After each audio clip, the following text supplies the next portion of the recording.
Selamat datang di channel kelas kami, Sistem Informasi 2020B UNESA. Hai, bagaimana kabarmu? Semoga baik.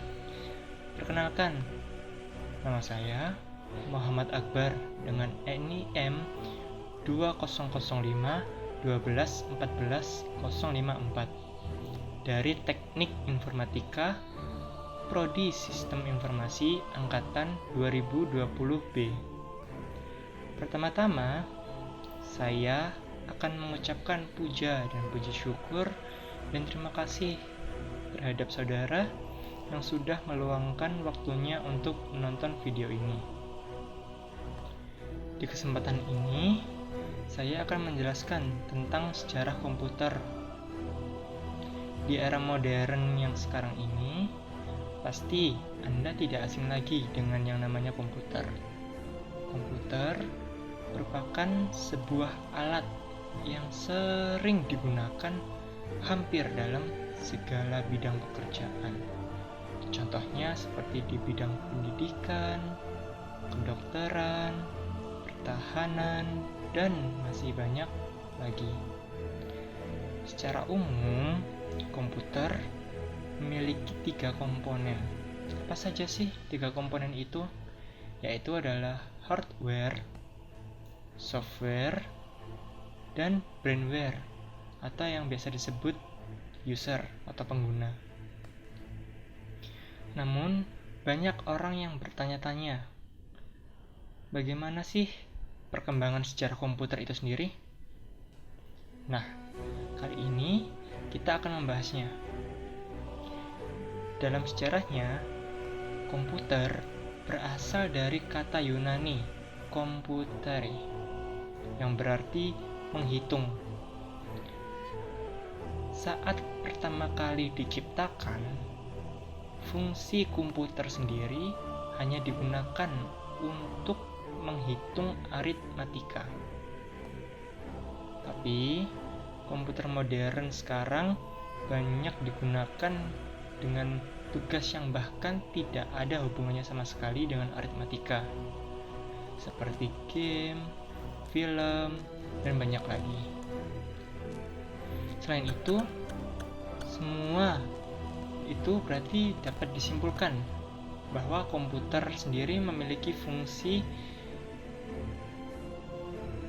menerima input, mengolah output, kemudian menyimpan input, dan menyajikan output. Sederhananya adalah input, proses, dan output. Baiklah, kita akan memulai pembahasannya. Komputer memiliki 5 generasi yang berbeda. Tidak seperti komputer modern. Komputer generasi pertama memiliki ukuran yang sangat besar dan juga memiliki fungsi yang terbatas. Dan salah satu yang tercatat sebagai penemu komputer pertama adalah Charles Babbage yang hidup pada tahun 1791 sampai 1871, yang telah memberikan banyak karyanya pada kehidupan manusia, khususnya pada bidang komputer mesin hitung. Yang ditemukan oleh Charles Babbage adalah salah satu ikon yang paling terkenal adalah Difference Engine No. 1, yang nantinya komputer itu akan menjadi cikal bakal dari semua komputer di dunia. Komputer ini adalah komputer yang merupakan kalkulator otomatis pertama di dunia yang diciptakan. Dan Charles Babbage juga dikenal sebagai bapak komputer. Perusahaan The Charles Babbage Foundation memakai namanya untuk menghargai kontribusi pada dunia komputer. Dan kita akan masuk ke era generasi pertama pada komputer. Nah, pada generasi ini memiliki ciri khas. Apa sih ciri khasnya pada generasi pertama itu? Ciri khasnya adalah tabung hampa udara. atau biasa disebut vacuum tube. Dan apa sih fungsi vacuum tube itu? Vacuum tube itu memiliki fungsi untuk memperkuat sinyal. Vacuum tube ini memiliki bahan baku kaca, sehingga memiliki fungsi yang mudah untuk pecah atau retak. Pada tahun 1940, komputer yang bernama Z3 berhasil diciptakan oleh ilmuwan Jerman bernama Konrad Zuse. Nah, komputer ini digunakan untuk mendesain aerodinamika pesawat tempur Jerman. Namun, sayangnya, komputer tersebut hancur karena bom sekutu. Beralih ke pihak sekutu, pada tahun 1943, pada komputer bernama Colossus berhasil diciptakan oleh Tommy Flowers. Komputer ini udah sangat hebat pada zamannya. Komputer ini dapat meretas strategi perang Jerman hanya dalam hitungan jam.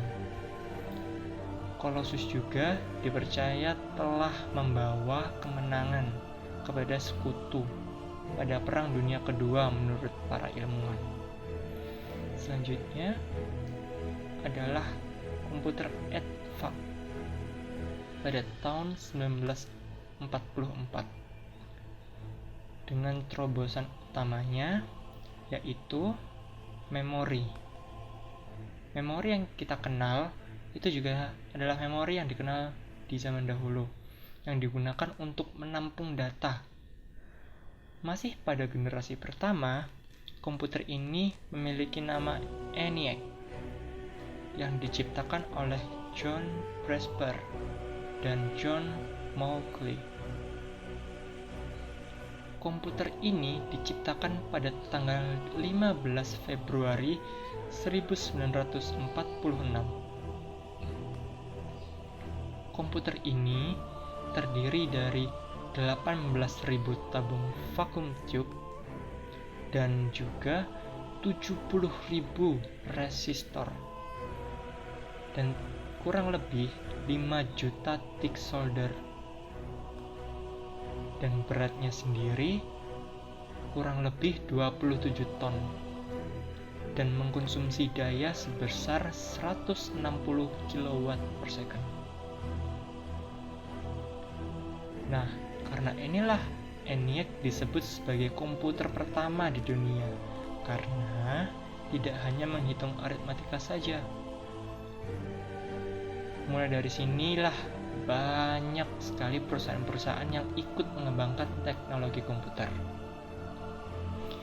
Pada akhirnya, memasuki generasi kedua.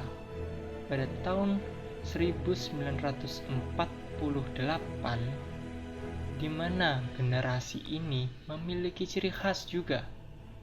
Apa ciri khasnya pada generasi kedua ini? Ciri khasnya adalah vacuum tube pada komputer itu tergantikan oleh transistor. Akibatnya, komputer ukurannya semakin mengecil. Konsumsi daya pun semakin sedikit dan semakin cepat pula kinerjanya. Bahan baku dari transistor sendiri terdiri dari 3 lapis, yaitu yang pertama adalah base, yang kedua kolektor, dan yang ketiga adalah emitter. Transistor sendiri memiliki keunggulan antara lain yaitu tidak mudah pecah daripada vacuum tube dan semakin kecil ukurannya. Dengan demikian, komputer yang ada itu semakin kecil juga ukurannya. Dan tahu nggak sih, komputer pertama yang menggunakan transistor itu bernama Univac Larak dan Stretch. Univac Larak dan Stretch ini adalah kepemilikan dari IBM yang memiliki fungsi untuk simulasi hidrodinamika senjata nuklir. Sayangnya, Komputer ini sangat mahal dan tidak cocok untuk keperluan bisnis. Namun, seiring berjalannya waktu, para peneliti menemukan kelemahan dari transistor yang dapat merusak komponen dalam komputer. Tahu nggak sih karena apa? Karena transistor itu bisa melelehkan karena panas di dalamnya. Dan pada tahun 1958, Jack Kilby berhasil menciptakan integrated circuit atau yang bisa disebut IC, dan kemudian dikembangkan oleh para ilmuwan dengan memasukkan lebih banyak komponen pada satu chip tunggal semikonduktor. Generasi ketiga terlahirlah semikonduktor itu sebagai sebuah solusi yang dibuat oleh Robert Noyce. Setelah penemuan integrated circuit itu, tujuan pengembangan komputer menjadi lebih jelas, yaitu mengecilkan komponen-komponen komputer, dan diciptakanlah chipset Intel 4400 yang dibuat pada tahun 1971 yang membawa kemajuan pada IC tersebut dengan meletakkan seluruh komponen-komponen komputer mulai dari CPU, memori, dan pengendalian input-output dalam sebuah chip yang sangat kecil. Ini menandakan bahwa kelahiran komputer generasi keempat sudah dimulai. Komputer yang sudah mengaplikasikan ini disebut mini komputer karena ukurannya yang jauh lebih kecil dibandingkan generasi-generasi sebelumnya. Bukan hanya ukurannya saja yang mengecil, namun harganya pun turun drastis karena tidak banyak komponen-komponen yang diperlukan lagi. Sebaliknya, komponen yang banyak itu dikompres menjadi komponen yang sangat kecil, maka dari itu biaya pembuatannya pun turun drastis, sehingga harga komputer pun turun drastis. Dari harga komputer yang turun drastis tersebut berhasil membuat penjualan komputer meningkat sangat pesat dari tahun ke tahun.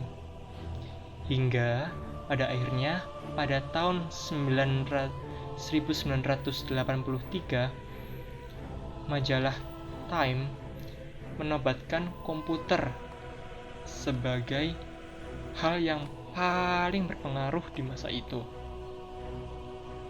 Tidak berhenti pada situ saja, para peneliti terus mengembangkan komputer hingga terciptalah sebuah komponen yang bernama Very Large Scale Integrated atau bisa disebut VLSI, yang di dalamnya terdapat ratusan transistor.